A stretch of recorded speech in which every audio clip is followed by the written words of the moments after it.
What's up guys, it's Adam FPL and welcome back to another video here on my channel. In this video we're going to go over some stuff that's been going on in the footballing world outside of FPL. We're going to go over my points in Game Week 32 and how my team got on, and we're going to go through my lineup for Game Week 33 and my future transfer plans and what they're going to be.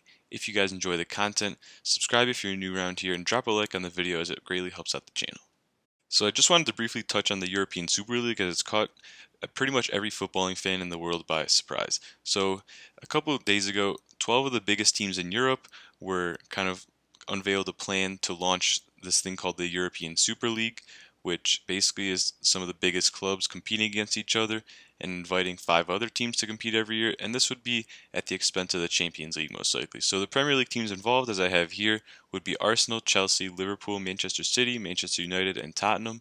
And basically the thing about the European Super League is that these clubs have lost a lot of money due to the pandemic, and basically this is a way kind of to get bigger paychecks than they would in the Champions League, and also have assured success as there would be no relegation for these 12 teams. So this is basically just a whole money making thing, and what it would do is it would cast doubt on the importance of the Champions League, because if these teams are out of the Champions League, then the strongest teams that most people pay to watch and want to see on TV wouldn't be in the game anymore, and they would be in some other league. And this would kind of come at the expense of all the other smaller clubs and of the rest of the European footballing pyramid, and this is not a great idea. I think that they want to kind of make it more entertaining, but I think that in fact does the opposite. I think that the European Super League kind of makes things more predictable, as there's no relegation and there's no building up from success, kind of like what Leicester did a couple years ago when they won the Premier League. Basically, no one saw that coming. So this was met with outrage by the fans, especially in England, and slowly teams kind of started bowing out of this European Super League. So first Chelsea and Manchester City kind of left, and then with a lot of protest from the fans and stuff like that about saving football and restoring the normality of what it's been historically, it's kind of been good because it kind of shows how much power the fans do have, and if they really want to unify and band together, they can change something that would not be good for the sport and for the rest of the world. So it's kind of good, and basically I think that now all these England teams are out of the Super League and it's kind of been disbanded, or it's being revised as they're saying. But this is good for the Premier League and good for FPL. And yeah, I just kind of wanted to briefly mention what the whereabouts of the European Super League are and kind of what's behind it.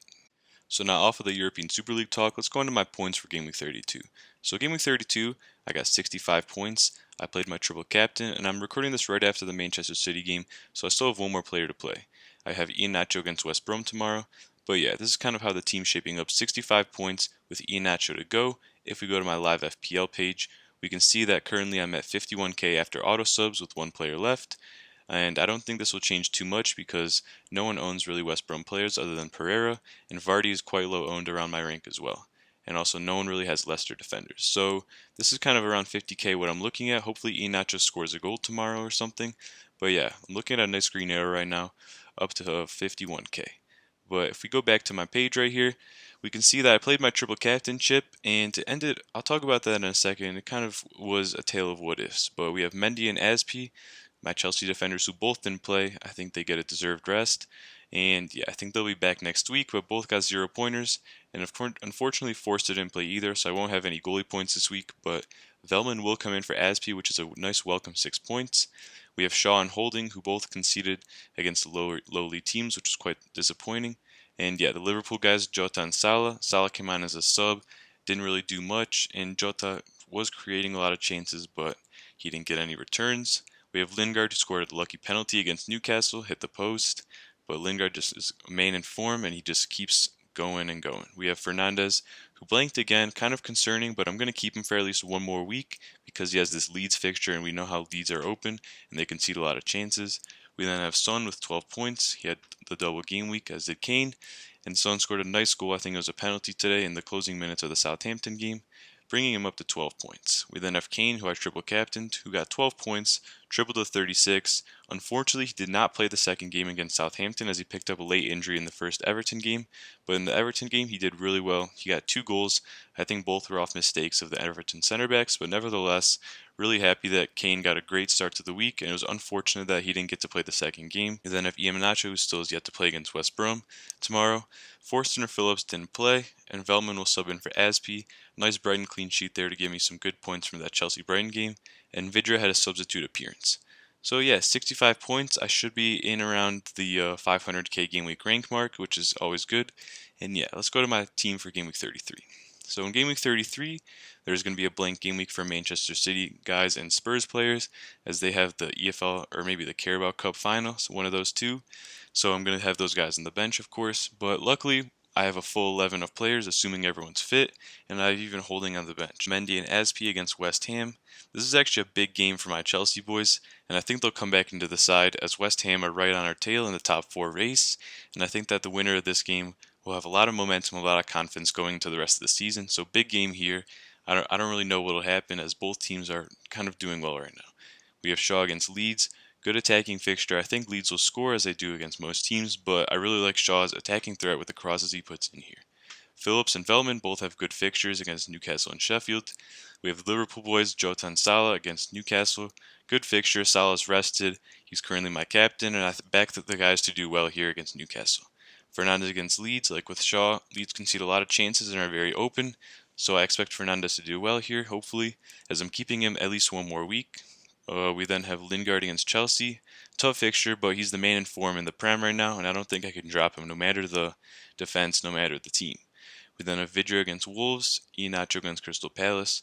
Both good fixtures, and I'm really happy to have kind of Iheanacho right now as he's really the man in form like Lingard, and Vidra is just playing over Holding. I could switch that maybe. If DCL is out for Everton, I may play Holding over Vidra. Considering Vidra did come on as a substitute for only a couple minutes and didn't start, that is kind of concerning. And Wolves is a decent defensive team, especially at home. But yeah, that's the team for Game Week 33, and now let's go on to my transfer page. So as you guys can see, I have 2 free transfers and 1 million in the bank, and the team looks pretty decent for the most part of the wild card, but the player I most want right now is Trent Alexander-Arnold, and it's just a matter of when I'll get him in, as Liverpool have great fixtures for pretty much the rest of the season. And I also have 3 Liverpool players, so that'll most likely be at the expense of Nat Phillips. So this week I have 2 free transfers, and since Son has a blank, I'm thinking of getting rid of him to strengthen the 11 perhaps, and this is kind of what I was thinking. So if we take out Phillips here, we put in Trent. I need to get 2.4 million. So I have 6.9 million if I take Son out. And some of the replacements that I like, first of all, are Rafinha. Obviously, he's injured, so I'll have to monitor if he's back or not. But the thing I like about him is Leeds have still looked good, especially like against Liverpool. They created a lot of chances. And no matter the game, Rafinha's like their most important player. He's like the catalyst behind all their attack. Then they have good fixtures for the rest of the season, so he'd kind of be a stash and kind of play for the rest of the season. I'd get on him early when people are still kind of finding a way to get him in these last few weeks. So I like Rafinha there. I also like someone like Bowen of West Ham. Once Antonio's out, when he's injured, Bowen's playing as an out of position striker, which is really good for his position. He's been getting some decent FPL returns here, getting involved in the goals and stuff, but the thing I kind of get worried about is he does sometimes get subbed off early, so this is kind of a cause for concern. But he's also very lowly owned, and West Ham have some nice fixtures to finish off the season, so he's one I'm looking at as well. Another one I'm looking at is Greenwood.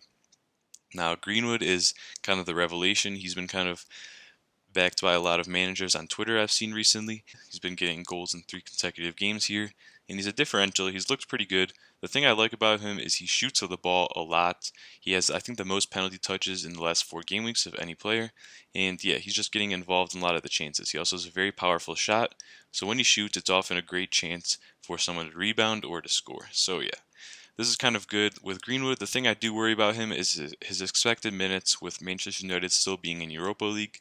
This is the main worry, as they do still have players, even when Martial is out, like Dan James, who can also start. But I like Greenwood. He's a little expensive for me right now if I want Trent, and I'll have to figure out other ways to get him, perhaps with a hit or something like that, but he's another option that I like. So looking at these replacements, if I want to do it this week with no hit, I would get in someone like Rafinha and Trent for Son and Alexander-Arnold, and then I would kind of next week go from Fernandez to someone like Son again, because Son has these really nice 2 fixtures in the next 2 weeks of Sheffield and Leeds. And then I would not be taking a hit, but I wouldn't have any United cover, which is the one problem with this plan. But yeah, now if Nat Phillips is healthy this week, then I will most likely keep him. And I will do like someone like Son to one of the replacements I mentioned. We can put in Greenwood in this example. And then next week I would do Fernandez to Son again. And then in the next week, in game week 35, when Liverpool play looks like Southampton, then I can get Trent in. And there we go. This would allow me to get no hits and still have United cover. So that's the nice thing about it. Maybe like downgrade as Peter Rudiger down the line. So I can upgrade Watkins in game week 30 or Vidra to Watkins in game week 35, who has a double game week. And so this is kind of the transfer plans. Now, if we go back to captaincy, the main 2 captains that I think you guys should be looking at are Salah and Fernandez, 2 of the big hitters who play Leeds and Newcastle respectively. I'm currently on Salah because he's been rested from that Leeds game. He plays at Anfield, and I just think that I gotta back him against Newcastle, who will be looking to score goals and win the game. So they'll be open, and this will be hopefully a lot of chances for Liverpool. Fernandez is also a decent option, but with his form, he's my vice currently, so he's definitely a good option. But I still think that Leeds have tightened up defensively a little bit lately, and they're playing well, so I don't know. I'm just on Salah currently. I like Iheanacho as a differential captain against Palace. Palace have been one of the worst teams lately in chances conceded, and Iheanacho's been the main in form. So if you want a nice differential captain, I do like Iheanacho.